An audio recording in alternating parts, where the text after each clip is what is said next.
तो आज अलीफ किचन में हम लोग बनाएंगे झटपट बहुत ही आसानी के साथ दही की बूंदी या फुल्कियाँ। तो अगर आपको ये आजकल लॉकडाउन में नहीं मिलती तो आप इनको घर पे बड़ी आसानी से बना सकते हैं। तो आइए चलते हैं और देखते हैं कि दही की फुल्कियाँ या पकौड़ियाँ किस तरह से बनाई जाती हैं और इसके लिए हमें किन किन चीज़ों की ज़रूरत है।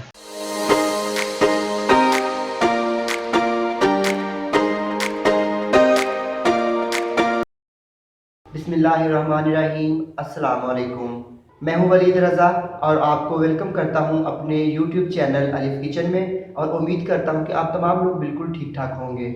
आइए चलते हैं और बिना कोई देर किए आज कुछ नया सीखते हैं। तो दही की फुल्कियाँ या पकौड़ियाँ बनाने के लिए हम यहाँ पे लेंगे बेसन 500 ग्राम, नमक आधी चाय का चम्मच, बेकिंग सोडा या मीठा सोडा या सोडा बाइकार्ब आधी चाय का चम्मच, अजवाइन आधी चाय का चम्मच। ये ऑप्शनल है, अगर आप डालना चाहते हैं तो ज़रूर डालिएगा, अगर आप नहीं डालना चाहते तो आप इसको स्किप भी कर सकते हैं, लेकिन इसके डालने से एक बड़ा अच्छा टेस्ट आता है। और पानी हस्बे ज़रूरत। तो यहाँ पे हम बेसन लेंगे और बेसन में डाल देंगे नमक और इसके साथ ही हम इसमें डाल देंगे अजवाइन। अजवाइन को दोनों हथेलियों की मदद से हम ज़रा थोड़ा सा मसल लेंगे, इससे एक बड़ी अच्छी खुशबू आती है। और अजवाइन डालने के बाद हम इन तीनों चीज़ों को अच्छी तरह से विस्क की मदद से मिक्स कर लेंगे और मिक्स करने के बाद हम इसमें थोड़ा थोड़ा पानी शामिल करते जाएंगे और इसका एक हम बैटर बना लेंगे। बहुत ज़्यादा पतला भी नहीं होना चाहिए और बहुत गाढ़ा भी नहीं होना चाहिए। तो यहाँ पे हम थोड़ा थोड़ा पानी डालकर बेसन का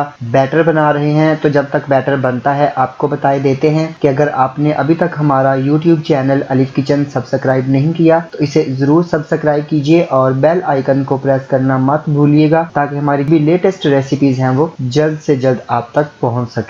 तो यहाँ पे मैं अच्छी तरह से बैटर को मिक्स कर रहा हूँ। इसकी कंसिस्टेंसी इतनी ही होनी चाहिए। अब मैं इसमें मज़ीद पानी शामिल नहीं करूँगा और इसको अच्छी तरह से विस्क की मदद से ही फेंट लूँगा। अगर आपके पास विस्क नहीं है तो आप हाथों की मदद से या कोई चम्मच लेकर उसकी मदद से भी इसको अच्छी तरह से फेंट सकते हैं। तो अब इस स्टेज पे हम इसमें शामिल कर देंगे मीठा सोडा या सोडा बाइकार्ब या बेकिंग सोडा और इसको अच्छी तरह से हम लोग मज़ीद फेंट लेंगे।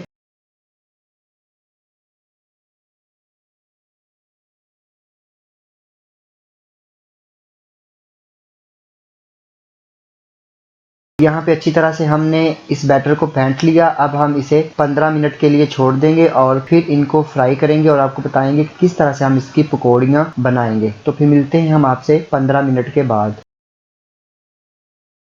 यहाँ पे मैंने कढ़ाई में ऑयल गर्म कर लिया है। अब आप क्या करेंगे, इस तरह का बड़ा चम्मच लेंगे या आप इस तरह का चम्मच ले लें। तो इनमें से कोई सा भी आप चम्मच लेकर इसके ऊपर डालेंगे बैटर जो कि आपने बना के रखा था और इस चम्मच के ऊपर इस तरह से आप छोटे चम्मच से इसको मसलते जाएंगे तो नीचे फुल्कियाँ या जो पकौड़ियाँ होती हैं वो नीचे बनती जाएंगी। अगर आप इस प्रोसेस को हाथ के साथ करना चाहते हैं तो आप हाथ से भी कर सकते हैं, क्योंकि मैं हमेशा जो पकौड़ियाँ बनाने के लिए पकौड़ियाँ डालने के लिए जब चम्मच के ऊपर बैटर डालता हूँ तो मैं इसको हाथ की मदद से ही मसलता हूँ, जिससे पकौड़ियाँ नीचे बनती जाती हैं।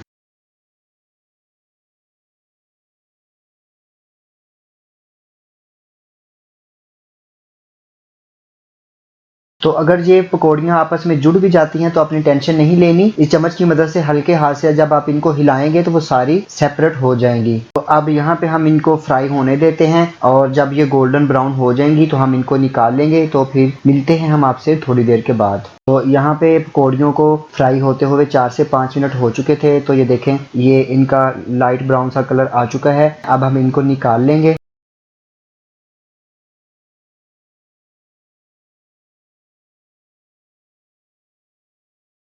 अब हम आपको एक और बैच फ्राई करके दिखाते हैं। तो यहाँ पे हम एक चम्मच लेंगे, फिर वही बड़े वाला चम्मच, और इसके ऊपर डालेंगे हम ये बैटर जो हमने बनाया था और हाथ की मदद से हम अच्छी तरह से इसको मसलेंगे कि नीचे पकौड़ियाँ बनती जाएंगी। तो इस तरह हम सारी फुल्कियाँ या पकौड़ियाँ बना लेते हैं और फिर मिलते हैं हम आपको बाद में। तो यहाँ पे हमने सारी दही के लिए बूंदियाँ या पकौड़ियाँ अच्छी तरह से फ्राई कर ली हैं और ये हमने निकाल ली हैं। तो मैं उम्मीद करता हूँ कि आपको मेरी आज की ये बूंदियों की या पकौड़ियों की रेसिपी यकीनन पसंद आई होगी। अगर आपको ये रेसिपी पसंद आती है तो आप इसको लाइक कीजिएगा और कमेंट करना मत भूलिएगा और इसको अपने फ्रेंड्स और फैमिली मेंबर्स के साथ शेयर करना मत भूलिएगा और इस रेसिपी को ज़रूर अपने घर में ट्राई कीजिएगा और फिर मुझे फीडबैक ज़रूर दीजिएगा। तो इसके साथ ही अलीफ किचन से वलीद रज़ा को इजाज़त दीजिए। अल्लाह हाफिज़।